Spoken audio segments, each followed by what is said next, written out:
Welcome to Root Source Health and Wellness, your partner in integrative health, incorporating mind, body, soul, and spirit. This is where we discuss how a new paradigm of health awareness is evolving to include the whole person model. I'm Tracy Palmatier, founder of Root Source Health and Wellness, nutrition expert, registered and licensed dietitian, alpha gal food allergy expert, herbal enthusiast, gardener, artist, and energy worker. As a dietitian, I educate my community on nutrition as well as shed a light on the field of nutrition and being an entrepreneur within the field. So today I'm so excited. I have Doris Welborn here today. She's a registered dietitian and CDCES, which is a diabetes educator. She's an amazing expert within her field, and she has over 20 years of experience working with diabetes. So she's been a good friend and a colleague. Just a side note, we worked together for about 6 years as registered dietitians within a rural hospital. And so glad to have you here today. Welcome, Doris. Thank you. Thank you for the opportunity to be with you. Bye. I thought today we could talk a little bit about your background, your expertise, just how you got started. And I'm really interested to hear your thoughts on the future of the field of nutrition. So hopefully we'll have some dietetic interns listening and future dietitians. So any advice for them would be great. Okay. So how did you get started with nutrition? How did you come to the field? Well, actually, it was kind of like an indirect way. I started off in nursing, and I did one semester of nursing, and I had an injury, back injury, and that just kind of set you up, throw medicines at you like crazy. And I didn't feel like I could lift patients. So I had a good friend that was at the college with me, and she encouraged me to come in and talk with the professors at the nutrition department. And so I did, and I thought, well, this will be preventative medicine versus trying to fix people that have already been broken. And so that's how I ended up becoming into the field. Um, So, oh, go ahead. no, I said I was really excited to think about all the things that goes on in the body and what we can do to be preventative and Right. proactive. Now you're also you have a degree in education, right? Is that a master's or? You have a master's degree in education. The undergraduate at the time I went, let's tell you how old I am. I concentrated on clinical nutrition. Back then, they had management, food service management, they had community nutrition, and I specialized in clinical nutrition. So I took a lot more courses dealing with the body and the clinical issues. Right. That's such a great pairing, the education with the nutrition degree, because mostly what we do, a lot of people don't realize, is we do mostly education for our patients. So a lot of people don't realize that. So that's a good pairing anyway for degrees. But so how did you get involved with diabetes? How did that interest kind of come about? Well, one of my internships I chose for community was the Diabetes Treatment Center of America at Western Long Hospital in Greensboro, North Carolina. And it was at that time they did inpatients. They hospitalized patients and taught them in house. They also had an outpatient program. So it was kind of like really eye opening to see how patients just could be transformed by just giving them the right resources and tools and education. And I had an awesome professor, Dr. Mary Black, that was just wonderful to work with, and she was really inspiring. So I said, I want to be a diabetes educator one day. Hmm. It took me a while, but I was able to get it. Right. And I've worked with you, so I know you are just awesome in your field. We could talk about some of the metrics that you look at, but we know that you've, brought down A1Cs and, weight loss and so many amazing things for your patients. So, but I don't know if you've looked at the recent statistics saying that 2/3 of the population now is overweight or obese. I remember back when I was in school, the numbers weren't that high, and that Mm, was that long ago. So we've got a real epidemic on our hands. definitely. An obesity epidemic goes hand in hand with diabetes. Right. You can pull the CDC reports up and it shows you years ago, and I had only few states that were obese, and then it just keeps progressing from the research. So yes, hand in hand, they go together. Hmm. And just working with the pediatric population, I see a lot of that in my practice, and we really have to get a hold on our diet and exercise and everything that goes along with that, which I know you do a lot of um, kind of holistic, integrative practices with your patients as well, because you also look at the mind, body, and spirit. Where we can't just look at one thing. We've got to look at the person as a whole, which I love that you have that perspective when working with a patient. Hmm. And we have to get to the root of the problem. I feel like a lot of times, as a dietitian and diabetes educator, you have to find out what's going on. Sometimes the medical community, they just treat the symptoms, they don't treat the problem. So when you really get to the root of what is actually going on in that person's life, you find out. And I don't know about you, but I feel like sometimes we are counselors because when they come to us, they are so stressed out and so overwhelmed. Sometimes I've had to put a box of Kleenexes in the middle of the table and say, okay, just let it out because you got to get it out before you start the teaching uh, part. Because when they're so stressed, they can't hear, they can't understand, and especially with the diabetics, their high sugars. I mean, it affects the brain cells. Right. It affects the motivation. It affects, they feel depressed. They feel like they're lazy when in actuality it's the high sugars that are contributing to it. So it's just a Right. whole gamut we have to look at. And now they're doing so much stuff on sleep research. I mean, if you don't get enough sleep, you don't rejuvenate those cells in your body and plus your hormones. And insulin is a hormone. They're looking at, your gut flora. They're looking at all sorts of things that affect the body. So it's not just teaching them about nutrition and food. It's about finding out where the other problems are. Hydration. Uh, I Hmm. have to beg people to drink water. People forget water is a nutrient. It's one of the six nutrients. And they'll turn their nose up and won't drink water. And they come in so dehydrated. I mean, you can just look at their face and see. So it's exciting when you do just one implementation and say, let's start hydrating and feel better. It makes your brain cells think better because your brain cells get dehydrated, I say. So it's amazing, but you have to do patient centered care Mhm. because what works for one person does not work for another.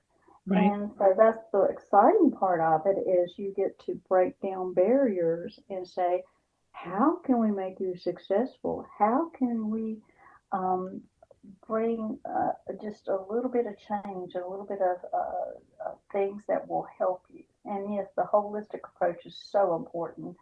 And just like you said, integrative medicine, integrative nutrition. They're Mhm. looking as food is your medicine. Right. And there's so much research out there, but it's really sad that insurance companies don't pay for integrative medicine, integrative nutrition. Right. A lot of people will pay out of pocket for it, but it does help cure some diseases and some things. And I read, and you may have read some of the research that said 50% of the chronic diseases could have been cured with intervention in your nutrition. Mhm. And that's kind of, scary. You are what you eat. Right. It's like our foundation, right? It's something that we do every day. I mean, everybody has to eat, and so it's creates the building blocks of our body, our cells. But you mentioned earlier that you know dietitians, when we work with our patients, we it's almost like we're a therapist, we're a counselor, because we have so much time with that patient. Whereas a doctor has maybe 10 to 15 minutes per patient, that initial consult is, up to an hour or sometimes even a little more.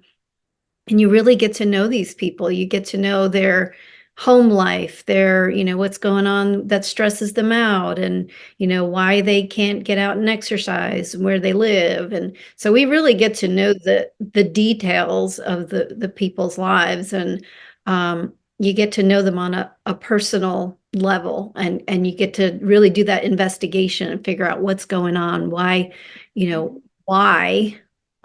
is it so difficult to make changes, and how can you help them? So um, I think a lot of people just think that we write diets, and that's that's Yes. not the extent A of lot of nutrition.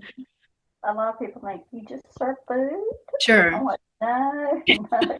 They think of a dietitian as that, but they have no clue. You have to take anatomy, physiology, biochemistry, all of it. Just you have to know everything interaction that's going on in the body. Yep. And I tell a lot of my patients, I said, if you could see all the chemical reactions in your body, you would be amazed. I mean, the cellular Mhm. level and what it takes. And if we had to remember to do all that stuff, we would really be in trouble. So, Right. it is like sometimes you have to bring a little bit of biology and then teach a little bit of the understanding. And probably you have seen a lot of folks, they have no clue what nutrition is all about. They're not teaching it in the schools. They help PE teachers teach it, and they make it so boring. And when my teenagers come in, oh yeah, we studied that a little bit. I just didn't understand it. So you go in and you're trying to do things and draw things and explain things, and teenagers are so hard because their habits are so bad. But if you can get them motivated to even just start drinking water, it's amazing. They don't give water out much in school, so I'm like, take a water bottle, fill your water bottle up, drink, sip, don't guzzle, because that'll make it go straight through you, and they don't Right. understand going to every cellular level in the body. And I remember you saying the brain is what percentage of water? I mean, when we're dehydrated, our poor Oh, brain, seems like it was 80% that I looked up, 80% or water. Hmm. well, it's a lot higher. But when you're dehydrated, you can't think good. Your muscles are don't function well. A lot of times, people have higher pain because they're dehydrated. Their muscles can't contract and relax. We've had people, and especially vitamin D deficiencies. 89% of the population has them. You start hydrating, you get them to check their vitamin D level. If they're low, you put them on, have the doctor put them on the supplement. It's amazing how it can affect that pain. Um, and I had one guy that was not drinking water at all, just diet sodas all day. I was like, okay, it's got caffeine. That's a Hmm. diuretic. You lose your fluids. And Right. he started drinking, and the next session that he came into, I gave him 3 or 4 weeks to make some changes. And I was like, is this the same person? Hmm. Their face is just glowing, and you could just see it in their skin, and you could feel how much better they feel. Right. And then, like you said, it's all about that chemistry, the extracellular matrix and the intracellular matrix. I mean, those chemicals reactions happen through the water. So we need to have that for all the functions to happen within the body. So, so when you work with, when you have a diabetic patient come to you, what is kind of the initial thing you look at? What's some of the most important things you look at initially when you're first working with them? Well, and you do kind of assessment, but as you're talking with them, you're kind of finding out what their routine is, what they're eating. Most of the time, it's really high processed food, high carbohydrate. It's cheaper, and a lot of people say, I can afford not to eat, or I can't afford to eat healthy. I said, you can afford not to. I said, my job is to keep you out of the hospital, But I look at sugar beverages. That's just like pouring syrup in their arteries and veins and capillaries. If we can pull them off of all sugar beverages, that will help us bring it down. Look at how much they're eating of portions of carbs. Also, hydration. Hydration is a really huge big one because if they have high blood sugars, they're dehydrated inside the vein also. They have a smaller amount and it's so thick it can help keep the cells from shrinking a little bit more, and so that it doesn't bring it down a lot, but it will help the intercellular levels, especially if they're type 1. They can go into break down ketones and go into acidosis type situation in the hospitalized. But yeah, drinking the water, looking at things and the quantities. I mean, I had one family that came in, all they ate was like spaghetti and rice and beans because they had lots, and then it's like they had no clue that they needed to add protein, bring the carbs down, um, and it works a lot better. So just looking at that pattern or what they're eating and just trying to sometimes it's a negotiation type situation. Right. Like, what can we do? Okay, can we cut down a little bit here, cut down a little bit there, and let's see what. Hey, can we add some vegetables in? Will you eat some vegetables? And like, it's a negotiation game, and like, oh, yeah, maybe I can. Those little baby carrots, I like those. Right. So you have, and then you go through and you have to look at what foods they do like, and then work with that. Because I said, you don't want them to eat something they hate. And then I tell everyone, it's not going on a diet; it's a lifestyle change. So what's the first three letters of the word diet? Like, Yeah. if you go on a diet, you feel like you're going to die, and then if you go on a diet, you feel like you can't have. It's not that. It's we're just looking at lifestyle changes and healthy.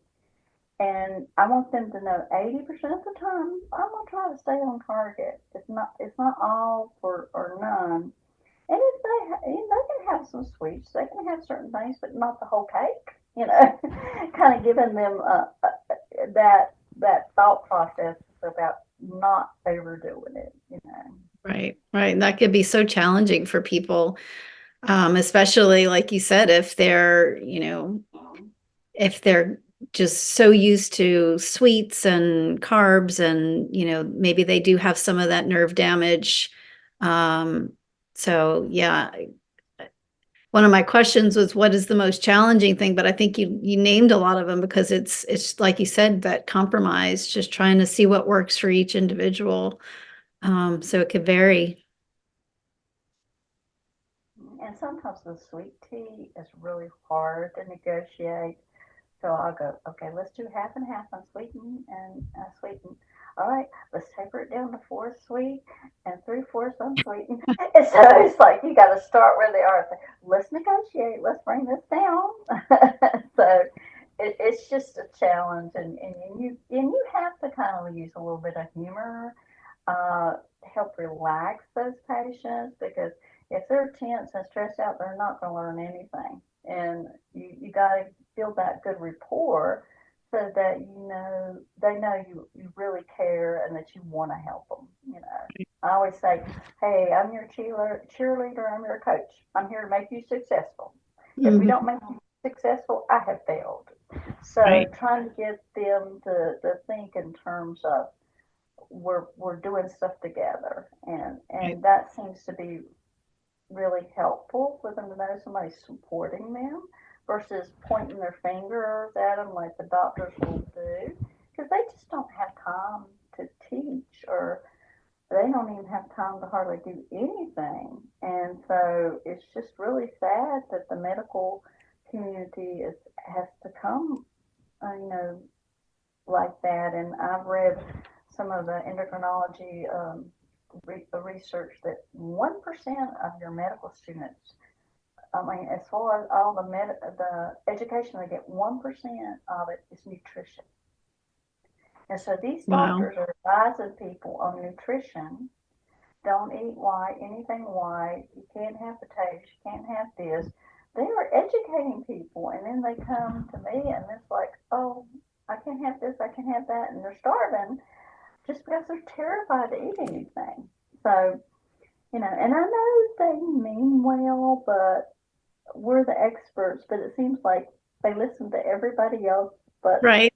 the experts. Yeah, they listen to their neighbor. They look Sure. at the net, and it's like, yeah, Very confusing. yeah. People are so confused when it comes to nutrition, and it's really not that difficult. When you think about it, it's a lot of it is just, moderation, and don't overdo it, and watch your portion sizes.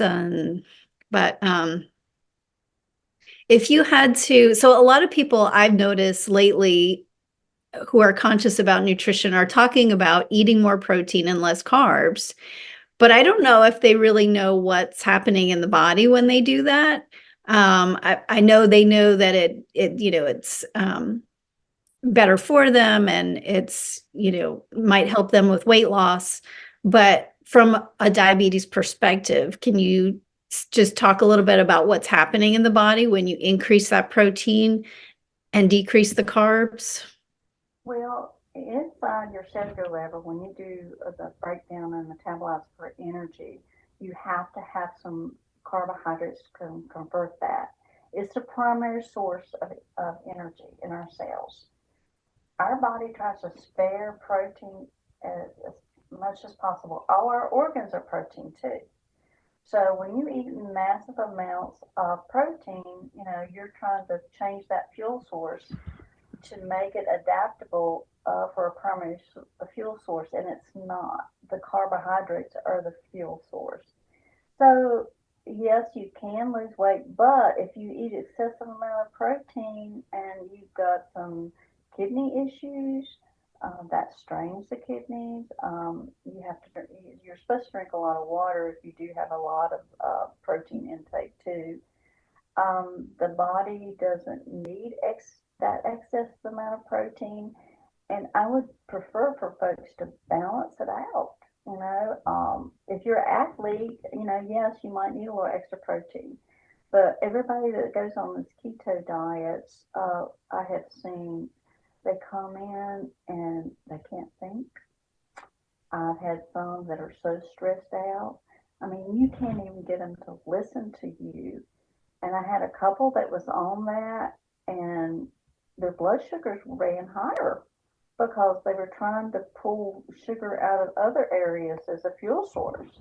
So we had to have conversations, not one session, but more than one session, to have them understand that that was not good diet to be on if you have some chronic diseases. Or he was in chronic kidney disease and had diabetes, and it made him feel crappy, and he couldn't think. He was having pain everywhere in his body, and he wasn't drinking water. And so we had to really start working on things and putting carbs back. And when they came back in for another session, it's like, oh, it's just like that transformation is just amazing. I said, let's add a little bit more carbs back in there. Let's pull a little bit of that protein in. That's expensive to have to buy all that protein when you can, balance it. So also, if you get large amounts of proteins, it can make you release a little bit more insulin. Some of the research is showing there, small amounts don't tend to stimulate the insulin as much, but it has to be converted in your body. So in some of the webinars I've seen, they said, large amounts will stimulate that insulin production in our body. Right. Now, And does I that think we answer can the only question? absorb about 35 or 36 grams of protein at a serving. So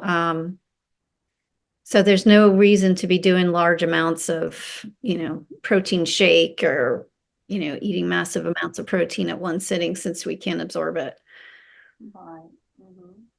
And with chronic kidney diseases, I'm seeing a huge amount of that because those high sugars damage the kidneys, and plus I've seen people with uncontrolled hypertension that damage I tell people high blood pressure is like a pressure washer going through your body.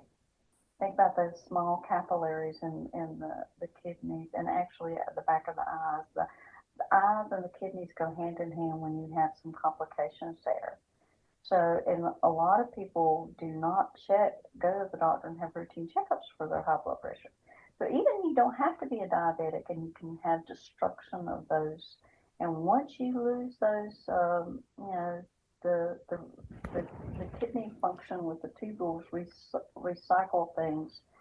Once you lose that, toxins start building back up in your body. And if you get to the stage 5, you have to go on dialysis because you can't live with all that toxin that just accumulates in your body.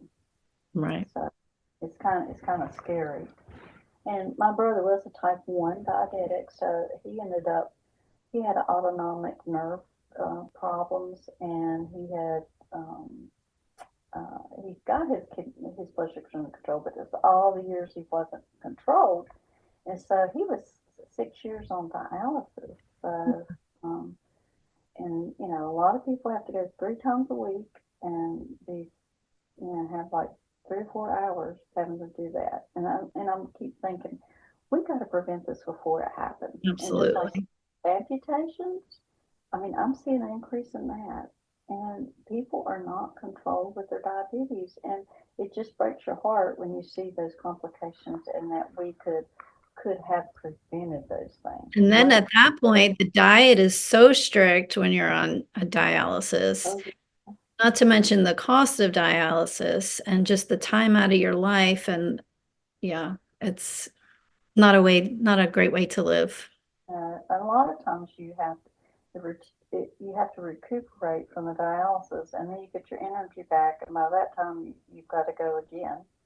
So that's with my brother. He kept on going and trying to go, but he'd have to come home and take a nap because it would drain him out. So I mean, if we can intervene before they get to that point, you know, it. And I've seen some, and the stages improve a little bit. The filtration system in our kidneys improve a little bit as we improve the sugars and the hydration. And other things, if they don't drink water, they're dehydrated, and those kidneys are not filtered good. So we're meant to drink water. Right. And that's Yeah. that pre-diabetic state where it's actually reversible at that point, which is what, both you and I are just trying to do with all our patients to really stress now is the time. Your A1C is teetering, let's get it back down, and you won't cross the board to become diabetic, and you can reverse it. So and that's that metabolic syndrome with being overweight, high blood pressure, that insulin resistance, and all those things that go along with that. So it's work for the patient, but like you said, it's where can you make those small changes? Exercise, diet, all of those things have to work hand in hand. There's no way around that, unfortunately. There's no pill, which was the next question I was going to ask you, because now this Ozempic is in the news, and it just seems like, it's being pushed so much by the media and Hollywood, and everyone is just talking about it. So what's your thoughts on it? Well, there is another product called Wegovy that is used for weight loss, and it's a larger doses. But Ozempic, that these companies, and I won't tell you the company that makes it, are pushing it. It may cost $1,200 a month, and one diabetic, and there's some that are GLP-1 like Mounjaro. They're doctors are putting it. They told one of my patients, "Oh, you can't come off that. But she's having side effects." I'm like, "Okay, you're the one that says that you can." But what it does to your body, it makes you feel really full. It slows down. If some don't know, we have something called peristalsis that kind of starts from the top, and when we eat, and kind of pushes things through the esophagus down to the stomach, and then continues to all through the intestines. Well, what it does, it slows that motion down, makes you feel so full you can hardly eat anything. So, therefore, if I see patients that are not getting adequate nutrition, also, if they have slight constipation problems before, they would have worse constipation. Mm, And there was one patient in Australia that actually had an intestinal blockage, and it ruptured and died from it. right. So some of the endocrinology magazines that I read, they were saying that if long term with these, it can cause those peristalsis to slow down and cause problems, even if you didn't have that. I had a patient that was on the colostomy bag. The doctor put him on Ozempic. I'm like, I sent notes back. I really have a concern about this.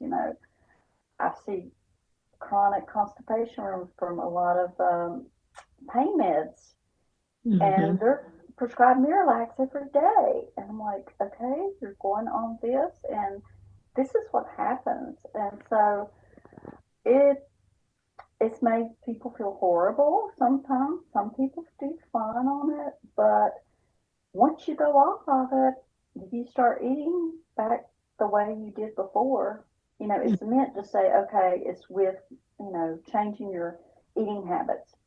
But people, really don't change their eating habits, but they can't eat as much because they feel really bad. And we Right. talk a lot about fat. Fat takes so long to digest. If they have fat, they will feel bloated all day and cannot really eat. So, and they approved it in young adults and some teenagers, and that's really scary when you start talking about injections in these teenagers and not looking at anything else, and trying to bring the weight down. So I just skitched about it. I have to instruct, and if the doctor prescribes, but if they have any gut issues at all, I will send a note back. I'm really concerned about this. This might be something you might want to discuss about, you know, the stools, because that constipation is horrible Right. with that. So And Ozempic is not approved for weight loss, only for use for type 2 diabetes, correct? uh, it can be used for weight loss because there was a huge shortage of it, because all these people were buying it like crazy and using it for weight loss. But the Wegovy actually is a higher dose, but you're required to start off really low with these because they have really bad signs. They can have nausea, they can have other things that happen. And I've actually had a couple of patients that just had their whole organ function was affected and were hospitalized. And if anybody's got any pancreatitis or pancreas issues, Mhm. they do not need to go on it, because that's one of the black box warnings about it can cause pancreatitis and problems. So I had a question because I didn't realize, so Ozempic especially is a GLP-1 type medicine. So there's GLP receptors in the brain. Does it have any effect on the brain, negative effect? that you're aware of? Not that I know of, but okay, so GLP-2, they made Mounjaro is a GLP-1, but they're kind of similar anyway. But there's the vagus nerve that goes from your gut all the way to your brain. So whatever affects the gut affects the brain. Mhm. And I would assume that it would affect a lot of things, because you can't, you probably are not going to get the good nutrition that you need with these medicines because you feel so full. You're eating very small amounts. And I've had men come in and eating smaller amounts. Oh, they're losing weight, but they're getting malnourished in the process. Right. So, it's just, and I've had some reps that were saying, okay, we're getting away from insulin because we're pushing these medicines because we make more money. Mm-hmm. And that's really sad when they're pushing them on people and making more money. But yeah, I mean, I really have a lot of concerns about it. Mm-hmm. And I go over a lot of things with patients, and especially with the GI problems and stuff. Right. So yeah, I think that's the most important thing, letting the patient know all the pros and cons before they make that decision with their doctor.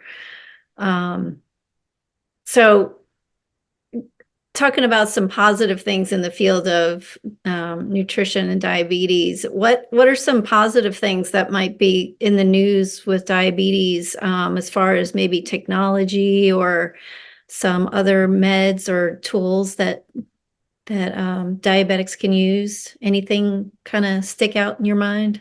well, the personal continuous glucose monitor systems have been approved for Medicare patients with one injection of insulin. It used to be three, and then they had to test so much.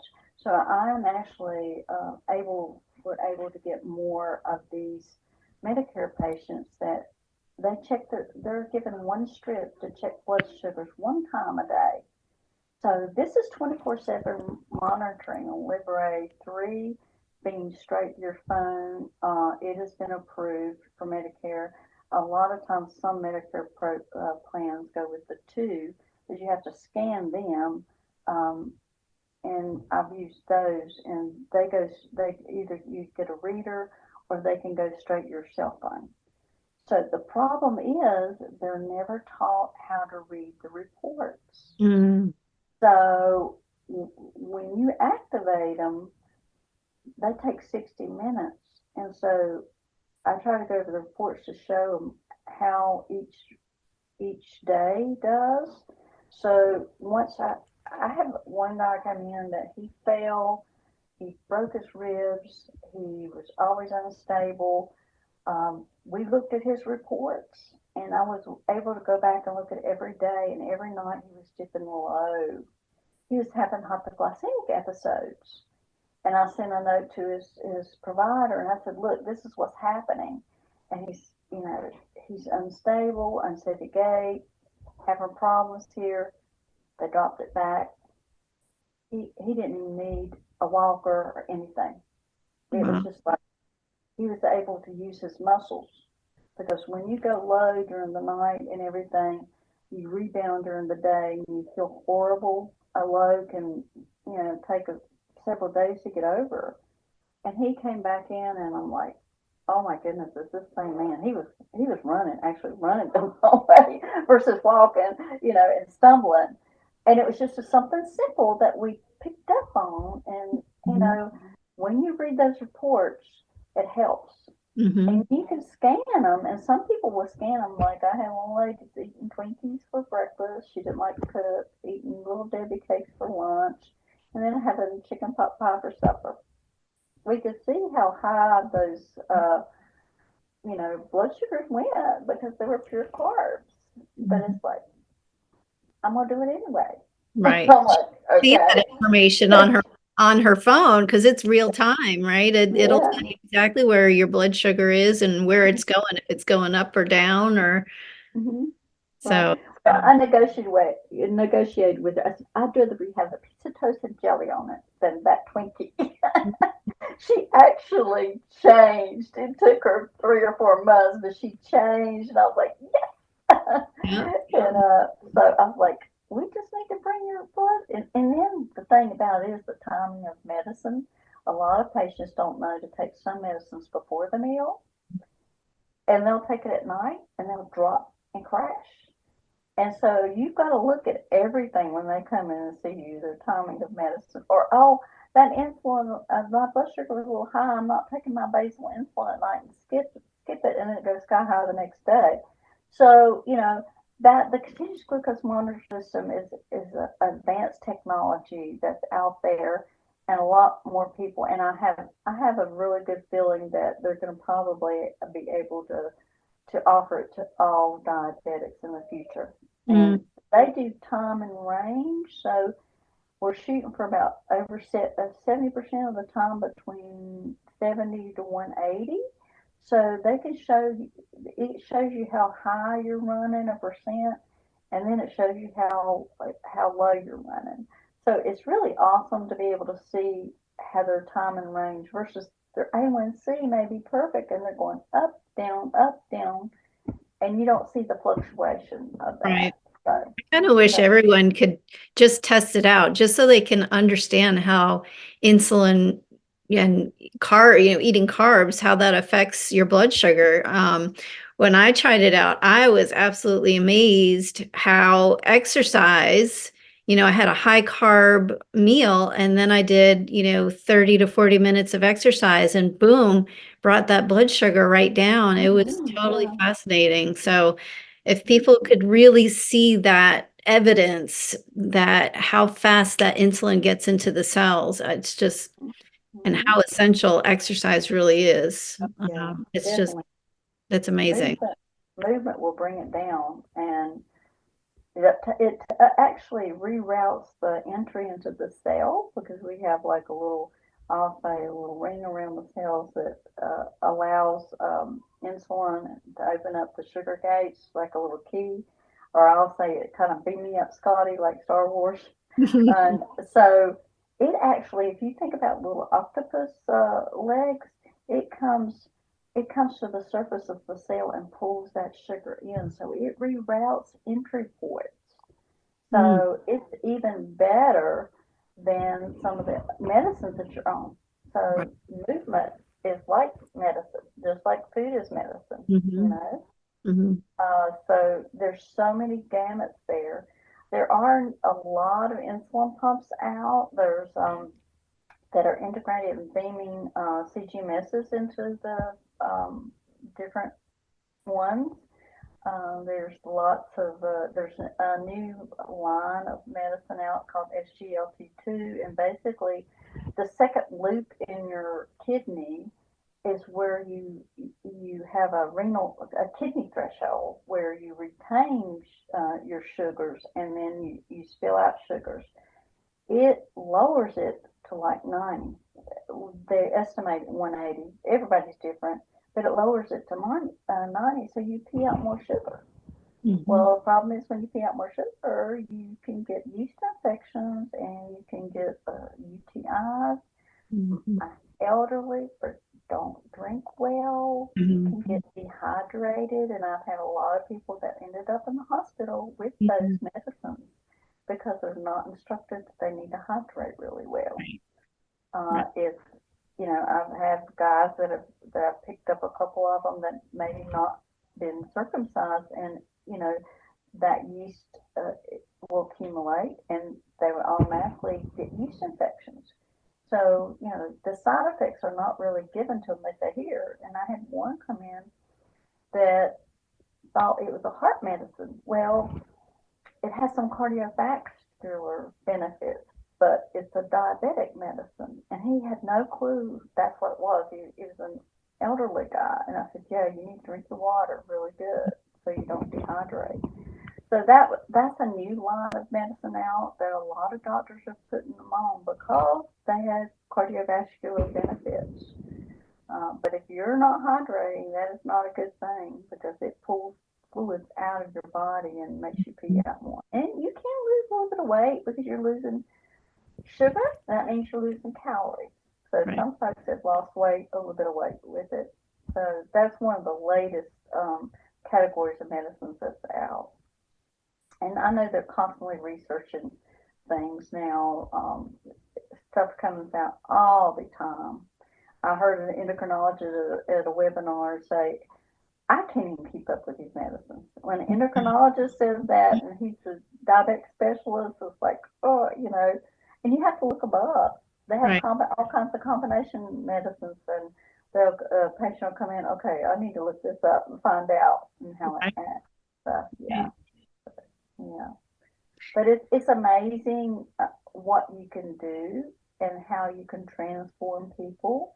Mhm. And knowledge is power.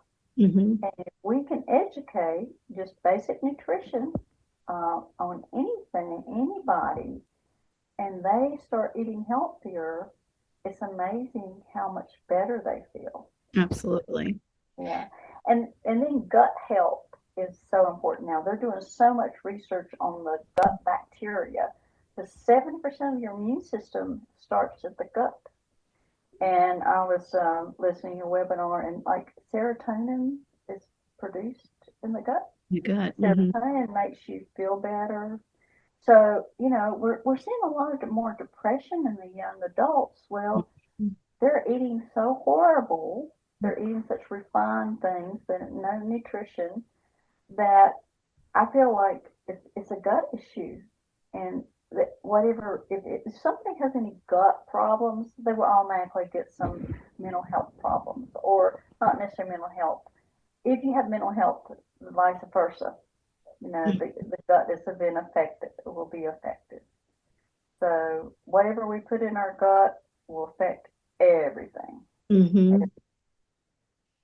Are you So, seeing any movement with prices of insulin and just things happening in with Congress, approving?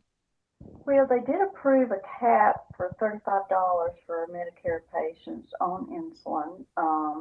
They're expensive, but at least the copay is down. I mean, I've had some diabetics years past pay $200 copay on insulin, so it's just really horrible. But I think that the insulin companies agreed finally, because they've got these GLP-2s out that they're concentrating on and pushing, and they may want more money.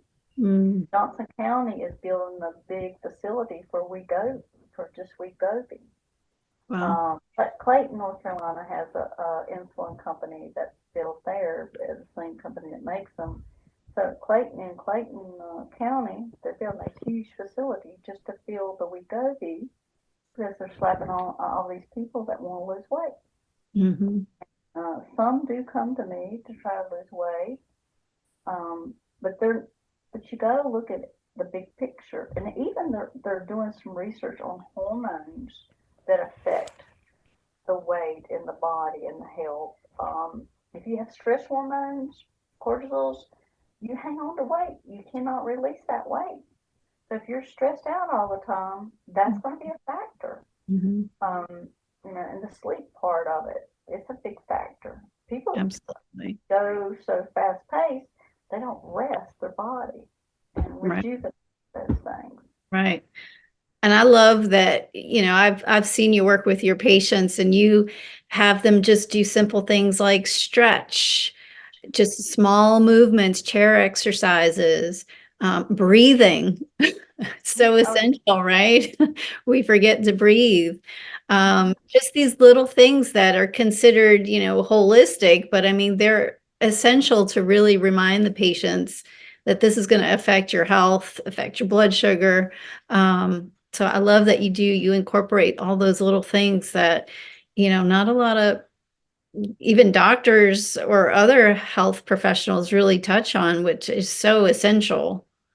Well, even if you worry, you hold your breath, and even worrying will release those cortisols that elevate the blood sugars. And I even, a lot of people will lay down and their mind is constantly going, going, going. And so we talk about ways to do that. And yes, deep breathing. We all forget to deep breathe. Mhm. And I'll go, okay, just take a deep breath and blow it out. And some of them don't even know how to do it. I was like, show me how you do it. And then we do it together. And then we do the stretching together. And after I do stretching, it kicks in endorphins. It lowers your blood sugars. Mhm. No, didn't know that. So, wow, yeah, it does. Start stretching some. And especially the older ones that have very poor muscle tone. They're not eating their protein because they can't chew it good. We're trying to look at, okay, how do we increase the protein mass and then building the strength up in their lower legs and getting better gait because falls are really high prevalence among the elderly. And if you fall and break a hip, you have complications there that take forever. And some elderly may not even get over those because it's so hard. So it's just a whole gamut of things. Just doing little stretches, and then I have them where they're sitting at the computer all day, and it's just really tough. And then we talk about solutions like, oh, can you get a stand-up desk? Can you, Mhm. like one of my things I say, okay, if you can't remember to stretch every time you go to the bathroom, you're in a stall, you do some stretching, do some deep breathing as long as it's not too bad in the bathroom. But Right. you can do anything that helps you stretch. Right. And when we have those knots that are in our muscles, blood does not go through good. So it helps everything. And Mhm. even actually helps your thought process when you stretch, especially the upper body a little bit. So, you can actually have perk up, especially in the afternoons when you do some stretching, because it really kicks those endorphins and makes you feel better. Right. Right. Yeah. Getting the oxygen to the brain and yeah, getting the circulation going too is so important. So can you tell us a little bit about some practices you might incorporate into your own personal life? Is there some daily routines that you do? Well, try to eat healthy, try to eat nutrient dense type things. And, it's just trying to figure out ways to incorporate more movement during the day. Doing some, of course, stretching helps. I did some yoga. Doing just a variety of things when the weather's nice, just getting outside, just feeling the sun on your face. A lot of times make things it make people feel better, Mhm. but trying to do a little bit of walking, just a variety of things. Mhm. Also there's some like YouTube things like walking off the pounds. Leslie Sampson is a really good exercise physiologist. That has a 15-minute video and you can walk 1 mile. So there's a just a variety of things that I try to do. And even like when I go and do stuff in my kitchen, I'll do some stretching. Nobody's in there usually stretching Right. except for the dog. Right. So that stretching Right. really helps. It's Yeah, just wherever you can get it in, right? Just yeah. And I uh, tell folks try to figure out what you enjoy and what you can do. And if it's really difficult to remember set reminders or set timers on your phone or uh, things that will help you. And the same right. thing is medications. A lot of patients do not take their medications like they should. I was like, okay, it's like set a reminder. Like they forget to take insulin shot at night because they fall asleep. I said, pick a time, 8 o'clock, 9 o'clock. That's your time. You're gonna take it. Don't wait till you in the middle of the night when you're so tired you fall asleep and you miss it. Right. Things. Right. So it's doing things that set you up for success.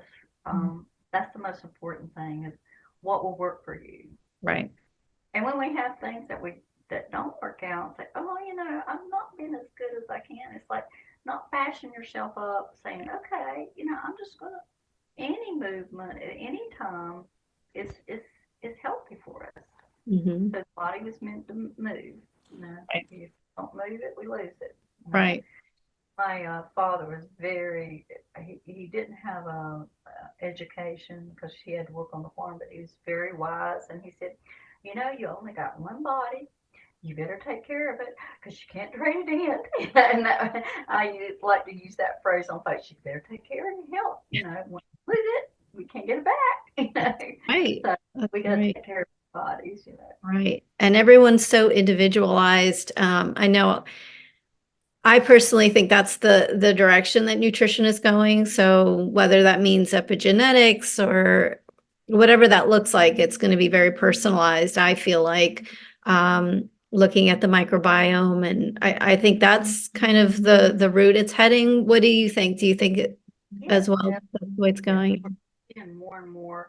I'm seeing more articles come out about it. Gut health. I've had a lot of webinars that I've seen on it, and yeah, we're gonna. And actually, there's genes in the gut.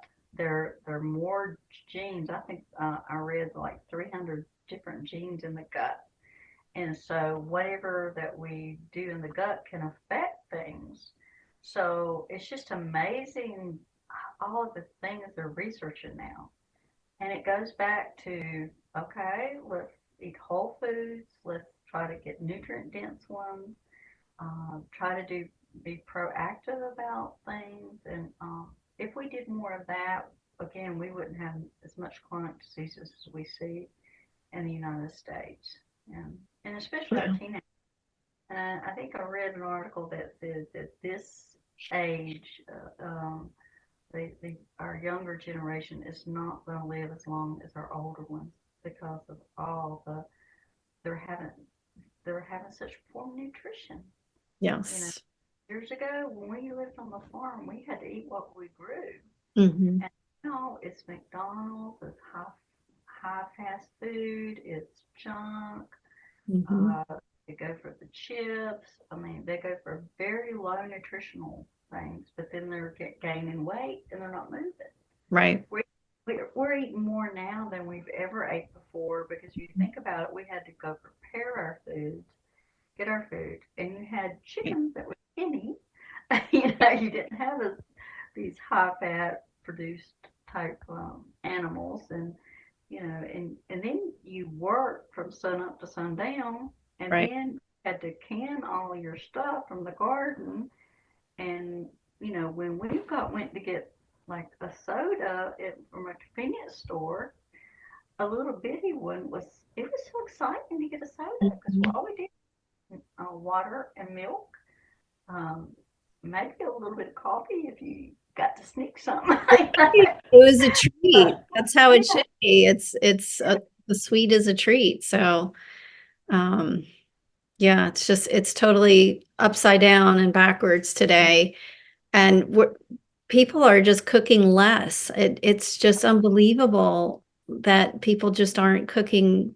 And I don't even mean from scratch. I mean, I no, just mean anything. A lot of stuff is just grab and go food that, like you said, is processed, has all of these refined oils that are, just cause inflammation and just not good for the body. So yeah, we've got a lot of work to do as dietitians to try and educate. And one of my mistakes is I always assume, well, I don't want to say I always assume, but I assume a lot that people know about nutrition. And 9 times out of 10, a lot of people are just, they don't know. uh, So, and um, And even the label, I would ask it, okay, what do you look at on label? And you think that they know the label, and it's like they don't. But I really have started focusing on ingredient list. And, mhm, if there's a whole list of, and you cannot pronounce those words, then it's probably not good for you. And, the number one thing, ingredients in that product is the very first one that goes in descending orders. But you look at all these chemical fillers, you look at the dyes, and this mhm, is what our kids are eating. And we have inflammation response all over our body when we eat these things. So it just and you can listen to your body, and it kind of tells you, oh, that did not sit well in my stomach, mhm. or I feel bad. I Yes. had a really headache from that. And there's a lot of food sensitivities also that the integrative nutrition and medicine is doing, where the medical community doesn't believe in because it's not scientifically researched enough. Well, it doesn't make money, and so they're not using it. So some people are more sensitive to foods. They don't necessarily pick the allergies up. They have a food sensitivity, and so when they eat those things, you get brain fog. Your body feels irritable. You get headaches. You have muscle aches, joint aches. So that's another area that I think is probably going to be hopefully researched a little bit more and brought before most of your chiropractors. There's chiropractors that are really good. There's some that's not, but a lot of them do alternative care and integrative medicine. There's a wellness clinic, different places, and actually, I had a nephew that had really bad anxieties, and he could not learn how to write. And he was homeschooled. And once my sister went to someone and had him tested and started emitting those foods, his anxiety went away, and he could start writing because the brain, that it was affecting the ability for the brain. And then he felt really terrible all over his body with that inflammation response. But Wow. ended up having problems later on, and he got mono, got a lot of some things. He was retested just recently. All the things he was so sensitive to had been resolved, and then all he was eating more of, he got sensitive to. So he started eating those, and it just made him feel so much better. And then he started losing weight because he was able to eat those foods that didn't cause that inflammation all over his body. So I think, food sensitivity is something that's going to be coming in the future. Mhm. Um, again, medical doctors will not do it and will not test it. It's not covered, but a Right. lot of creative ones do it. And it's amazing. Yeah, there's a lot of, a lot of people that are, I think, experimenting with nutrition to see for themselves what works and what doesn't. I think there's pros and cons to that. Just trying to see what diet works best for them. And, as dietitians, we have to look at the whole picture, what nutrients are you missing? But there's a lot of people that I think are realizing that, the standard diet, American diet is not working for them. And so they're trying to find, whether it's intermittent fasting, which has become such a huge thing, um, this keto diet, there's so many out there. But whether it's a combination of things that works for you, everyone is so different, and I don't discredit, any of it, but it's not a long-term solution is what I usually say. It's a very short term. Um, so yeah, there's just a lot of information out there, and I think people are really looking for something. And I think I read the most researched diet is the Mediterranean diet. I don't know if Mhm. you've seen that, where they do a lot more plant-based type thing, and more omega-3 fatty acids, those anti-inflammatory type things, because you're plant-based, and you can integrate it with some of the leaner type of meats and protein sources, and especially like salmon's got omega-3 fatty acids.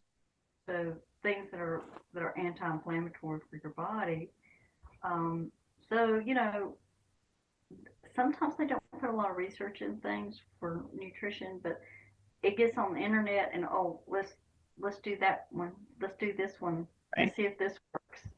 right, And some people want a piece of paper to follow, and I'm like, okay, what they put down on this menu is not what you're gonna like. So we have to go with what you like, and then make something out where you're trying to get all the variety of nutrients that your body needs. right. So, yeah, and it's fascinating. It's a you know, just how our body functions is just fascinating. If we could see inside of us, we would be amazed, Mhm. what Mhm. all those, again, all those chemical reactions that are going on. Yes. It would scare us to think, ooh, we need to do a lot better, Right.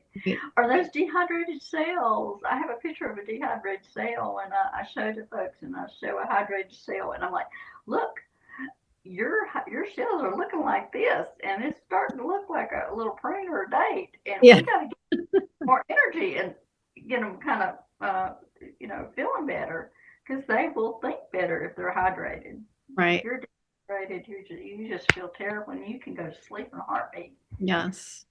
Yeah. just like make you go to sleep like crazy because it's like the body is not functioning well. Right. And it's just amazing. And I guess everybody that comes in, you have to take a different approach to, because and some are not receptive, and if they're not, that's fine. They came because to fulfill the doctor's requirements. And I said, okay, I understand, but at least maybe try one thing. If they go away with one thing that they've changed, praise them for it. Right. Um, because a lot of people are just bashed. Doctors tell patients, "Oh, lose weight," but they never send them to a dietitian because Right. it's not first good. A lot of them say you better get your blood sugar under control. They never send them to diabetes educator specialists to teach them how to do that. Right. So I I think they forget we're out there, and that's Mhm. sad because we can do interventions where they can't. And I feel like we're a team. We have to be a team. Uh, Absolutely. yeah. So the team approach, even like if you identify somebody with eating disorders, or somebody that's in 25 still doing some bulimia issues, we need to go back to them counseling, Mm. because yes, we can do all the things in the world for them, but if they can't stop that habit, it's going to destroy them eventually, or cause a lot of havoc in their body. So Right. we've got to do a team approach when we look at things, and I think that's where the dietitian sometimes, our nutritionist, is not really recognized at the importance. But you can't heal good if you don't have good nutrition. Exactly. Function good if you don't have good nutrition. Yeah. Yeah. It's It's the foundation. I really think it's our foundation for health. So, it's very, very, very important. well, I could talk to you for hours Um, because I yeah, love you and I miss you. But I want to just thank you so much for being with me today. And I just appreciate you so much and all the work you do. And um, I just, again, I just want to say thank you. And that's thanks everyone for tuning in. And if you enjoyed, please consider liking and subscribing to the channel. And bye and be well. yes. Thank you so much. It's a pleasure getting to talk with you. Take care, Doris. You too.